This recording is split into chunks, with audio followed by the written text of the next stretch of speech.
Wilhelm the Lemming, How I Was Dethroned and Became Emperor, a novel by W.R.L. Battle. Chapter 1. Well, hello! If you're listening to this book, then you probably want to know how I got dethroned and how I became Emperor of Ruxford. If that's not the case, then you're probably desperate for some entertainment. Before I took my rightful place as king, I was living the high life.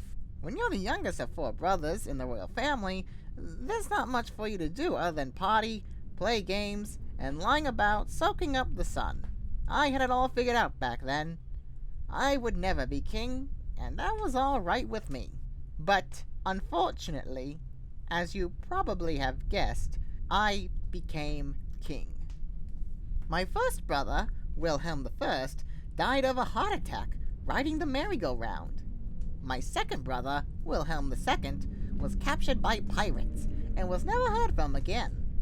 Finally, my third brother, Wilhelm III, got all religious and became a monk. Now that I think about it, I should have tagged along with him.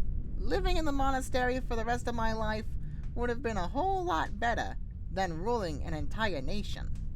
I was the only one of my father's sons to be there for his last moment on earth. With the help of a few servants, he lifted up his sword and dubbed me King of Ruxford. Now, no disrespect to my father or anything, he probably had no choice in the matter, but I wanted to rid myself of the title as soon as I could, so I had a plan that would do just that. I hired an assassin named Dorval Timus. He was an old raccoon with withered fur and a pus-like substance in his left eye. We secretly met in a tavern on the outskirts of the kingdom. I paid him 500 gold coins up front, and I gave him the rundown on how I wanted him to kill me. Once I took my place on the throne, he was supposed to send an arrow straight to my forehead. I warned him that if he got caught, I wouldn't have his back, and he seemed to understand. Inauguration day came, and I was ready. The bishop placed the crown on my head, and I sat down on my throne waiting for the arrow to take me away. But, unfortunately, the fool missed by a long shot, several times in fact. He was caught by the guards and executed on the very same day. Upset with his failure, I came up with a more ingenious plan.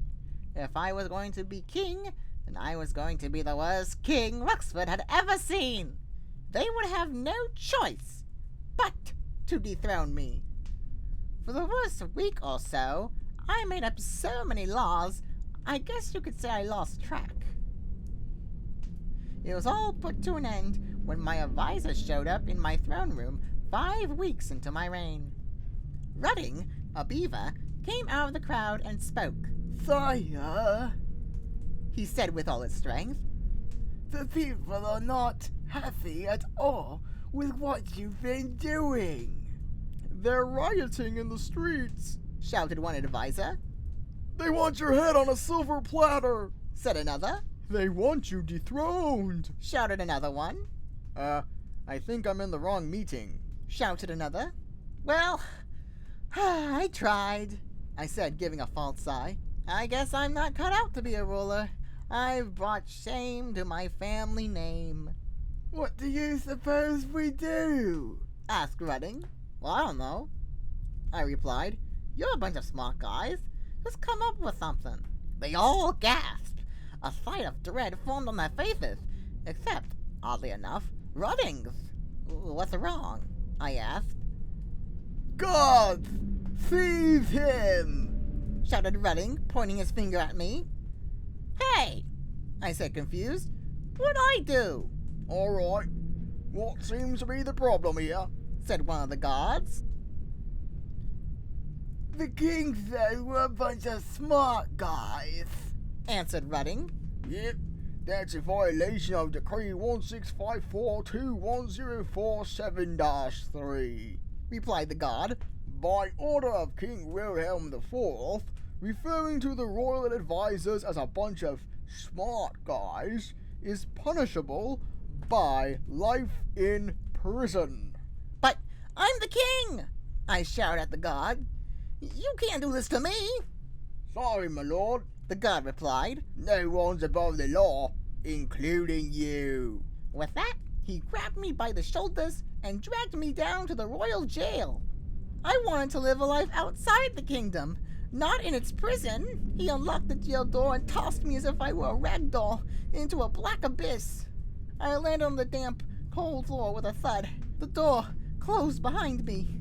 I ran to the door, jumped towards the window, and fruitlessly tried to rip the bars out with my bare paws. "Get me out of here!" I demanded as I watched the guard walk away. "I'm innocent, I tell you! This is all a misunderstanding!" Get in line, bub, replied a voice behind me. I turned around. What I saw made me lose my grip on the bars, and I landed on the ground a second time. It seemed like hundreds of animals throughout the kingdom were all crammed into the entire room. How did you guys get in here? I asked them. Because I whistled on a Tuesday, replied a fox. "What's so bad about whistling on a Tuesday? What can I whistle whenever I want to?" "I said hello to my best friend when I met him at school today," replied a young muskrat. "No, I'll never see him or my ma and pa again." What are you in here for? asked the fat possum. "Oh, I called the royal advisors a bunch of smart guys," I replied. It doesn't make sense. Said an old rat. Why would old King Wilhelm do this? I told ya, he's lost his bloomin' marbles, replied the fat possum. When I get my paws on him, he'll be good as dead," said a hedgehog. Hear, hear, A bunch of animals replied. "So, any plans on how to get us out of here?" I asked. Silence followed. "All right," I said. "I guess it's all up to me." After pondering for what seemed like several hours, I finally came up with a complicated and sophisticated plan to break everyone out of this scumhole. I got everyone together and told them what I had conjured up. They all liked my idea. "All right, any questions?" I asked, concluding my instruction. Do we get to kill the king? asked the hedgehog. Sure, why not?" I said, knowing I would be long gone before they realized who I really was. "All right, let's do this. Now I'll need..." The prison wall behind us burst into a wave of bricks. A black sphere smashed through the prison door, sending wooden debris flying everywhere. When the commotion settled, we all looked where the spherical shape had come from. Apparently, a group of rebellious peasants got a hold of a cannon mounted on the castle wall and decided to shoot all around the castle. "Viva Revolution!" they yelled at the top of their lungs. Without a second thought, everyone made a mad dash through the hole in the door. I was literally swept off my feet by the tidal wave of citizens. Find the king! Find the king! They chanted. I was pushed by the current, this way and that. I tried pushing back, but they were too strong, like a gush of water breaking through a dam. They all broke down the door into the royal throne room. Near my throne, a chalkboard stood, with several words and markings on it. Some of the words were anarchy, democratic, republic, empire, oligarchy, and so on and so forth. What's going on? Asked Redding. Don't you know we're voting for a new form of government here? Where's the king? Asked one voice.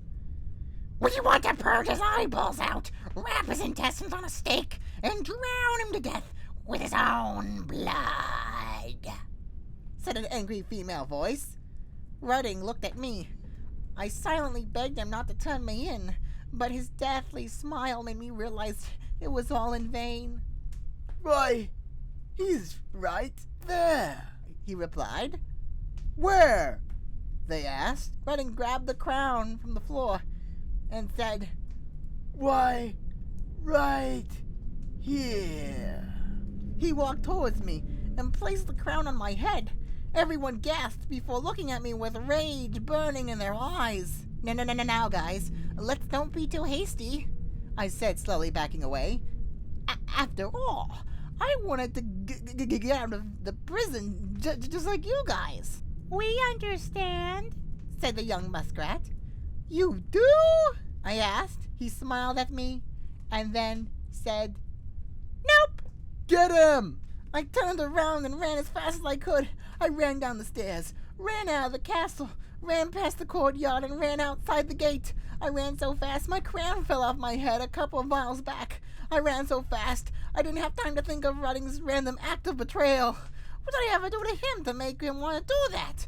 I ran so fast I didn't know where I was anymore, and I didn't even want to stop unless I wanted to face the angry mob behind me.